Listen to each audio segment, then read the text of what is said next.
Sekarang sedang hot itu perkara 40%. Jadi ramai orang yang sedang berbincang ataupun sedang bercerita lah satu benda. Jadi apa sebenarnya itu 40%? Apa sebenarnya yang perlu kita tahu daripada itu 40% yang sedang hangat sekarang?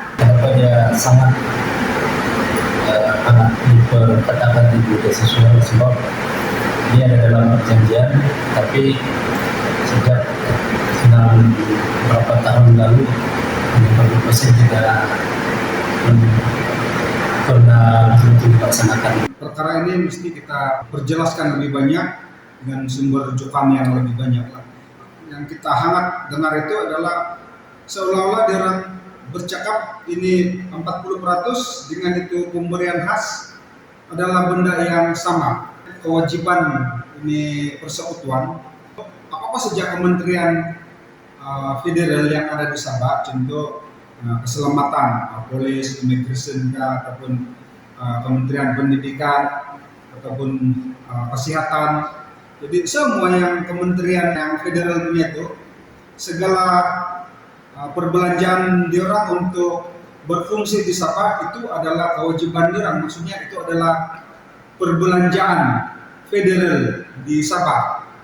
Jadi berkaitan dengan hak Sabah ini pula, dia adalah seperti yang ditetapkan di dalam perlembagaan Malaysia, dan apa yang menjadi hak Sabah ini haruslah diberikan kepada kerajaan Sabah oleh kerajaan persekutuan. Satu hak Sabah yang jelas sekarang ini adalah yang tadi itu kita bilang itu 40% pungutan persekutuan di Sabah hendaklah diberikan kepada kerajaan Sabah seperti yang di dalam perkara 112C dan 112D. Dan bila dia sudah diserahkan kepada Sabah, terpulang kepada kerajaan Sabah untuk membelanjakan uang itu sebenarnya yang sudah diberikan oleh federal. Maksudnya di sini 40% itu haruslah diserahkan kepada kerajaan Sabah, dan kita punya kerajaan sendiri yang kasih belanja, Pak. Yang sekarang ini yang diorang cakap itu peruntukan khas itu dibelanjakan oleh agensi-agensi federal di Sabah. Jadi itu bukan dibelanjakan oleh kerajaan Sabah, jadi dia berlainan.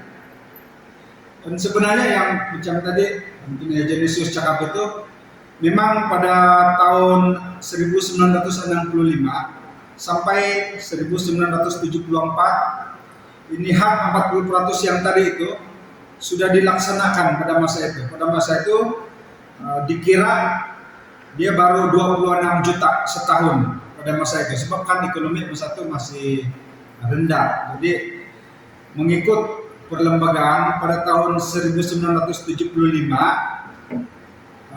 nilai itu harus dikaji semula. Dia harus dikaji semula jumlah pemberian itu. Mungkin sudah naik sebab ekonomi sudah naik, tetapi dia tidak dikaji. Kajian semula tidak dibuat. Jadi pada tahun 75 diteruskan yang 26 juta tadi itu pemberian khas. Dan sepatutnya pada tahun 75 sampai 1980 dikaji juga, tapi tidak juga dikaji. Lepas itu 1985 tidak dikaji. Tahun 1990 tidak juga dikaji balik. Tahun 1995 tidak juga dikaji balik. Tahun 2000 tidak juga dikaji balik. Masih juga 26 juta yang diberikan, sedangkan ekonomi sudah meningkat kan. Kemudian tahun 2005 tidak dikaji juga. Tahun 2010 tidak dikaji juga. 2015 pun masih tidak dikaji. Pada 2019 kita tahu masa itu Pakatan Harapan memang dia ada dia buat kajian secara simple, tapi dia cuma kasih double saja di jumlah tadi 26 juta itu. Dia kasih naik saja kepada 53 juta setahun pemberian. Kemudian tahun 2021 semasa kerajaan Perikatan Nasional dia kaji lagi kasih naik pergi 150 juta.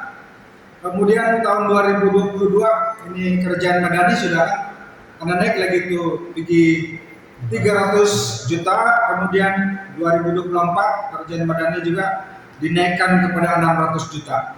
Dan 600 juta ini sepatutnya akan dia berakhir pada tahun 2030 lah, sebelum sampai masa untuk dikaji semula.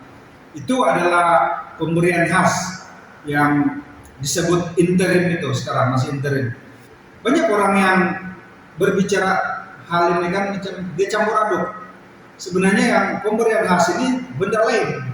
Dan apa yang berlaku dalam bicara keputusan mahkamah yang baru-baru itu, ya, keputusan Mahkamah Tinggi Kota Kinabalu yang ujung tahun lalu, hakim mengatakan bahwa kegagalan untuk mengkaji balik pada tahun 1975 adalah satu pelanggaran undang-undang, dan kegagalan untuk melakukan kajian balik itu sehingga pada setiap 5 tahun itu juga satu pelanggaran undang-undang lah. Selain itu, apa yang dikatakan di mahkamah itu, langkah untuk kasih naik itu pemberian khas kepada 53 juta, 150 juta, pergi 300 juta, dan 600 juta, itu pun satu pelanggaran undang-undang. Kenapa dia pelanggaran undang-undang? Sebab perlembagaan cuma mengatakan, dia bilang perlembagaan, nilai itu hanya boleh dirunding dengan berbincang asas dia 40%. Kalau main letak harga saja yang macam dia orang buat itu, dia kasih double lah, bikin naik 150 lah, 300 ribu juta lah. Dia tidak dibincang berasaskan 40% tadi.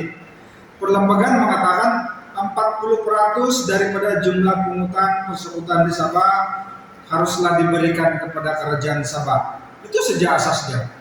Kalau tidak ada perbincangan yang merujuk kepada 40% tadi itu, maka itulah yang dia melanggar undang-undang. Nah, jadi ini yang kita akan tahu ini. Asas dia tidak tahu. Tidak tahu. Yang diorang buat dulu ini main kasih naik saja Pak. Oke, kita kasih double. Kemudian lepas itu kasih naik lagi 150 juta, naik lagi 300 juta, pergi lagi 600 juta. Tapi tidak ada perbincangan yang khusus tentang ini 40% Pak, membincangkan. Jadi, sebab itu kita katakan itu semua melanggar. Bukan kita katakan, hakim itu yang mengatakan, memutuskan ini semua adalah pelanggaran dari tahun 75 itu tidak pernah dibuat. Dan dalam keputusan mahkamah itu juga hakim mengatakan, dia kata dikurang beginilah ayatnya. Mahkamah memerintahkan kamu, maksud kamu di sini persekutuan. Mahkamah memerintahkan kamu bahwa 90 hari selepas tarik keputusan mahkamah hari itulah, 90 hari selepas tarik hari itu, hendaklah kamu mulakan rundingan ataupun berunding 40% tadi itu. Dan perundingan itu mesti selesai dalam masa 180 hari, ya betul. 180 hari. Dan mahkamah memerintahkan perundingan ini dibuat karena itu saja yang diperbolehkan oleh perlembagaan. Sebab asas dia 40% dan harus dirunding setiap jangka masa tertentu. Sebab itu saja yang diarahkan oleh mahkamah. Dan seperti yang kita tahu, 180 hari itu akan berakhir pada 15 April 2026 ini, sekejap sudah ini. Jadi kita semua rakyat Malaysia, rakyat Sabah, kita kena tahu bahwa ini adalah satu countdown untuk kita ingat perkara ini harus diselesaikan. Pada 28 Januari yang lalu adalah rundingan yang kedua kerajaan Sabah dan persekutuan. Kadang-kadang kita tengok pemimpin pun bercakap macam tidak ngam juga. Ini pemimpin kita di parlimen tengok dia campur adukkan, jadi sesuatu yang sangat tidak baguslah. Berbalik kepada dengan 20%, sehingga ini salah satu asasnya juga mengkali sebab ini duit Sabah sendiri deh, beberapa dari Sabah. Jadi yang kita minta itu hanyalah 40%. Jadi kita tahu apa yang susah betul dalam melakukan itu 40%, sebab itu memang duit kita. Di jalan itu orang bagi sama kita cuma 40%. Duit kita juga. Itu duit sama mesti mau kasih balik lah. Yang perjanjian dulu tidak tertunai sekian lama itu, kita rasa kena tipu, tidak kena tipu lah berapa itu. Jadi paksa Pak harus kena kasih balik lah. Dua perkara tadi itu yang peruntukan khas dan hak sabak itu kita kena, itulah sebenarnya yang kita bezakan hari ini beda sebenarnya.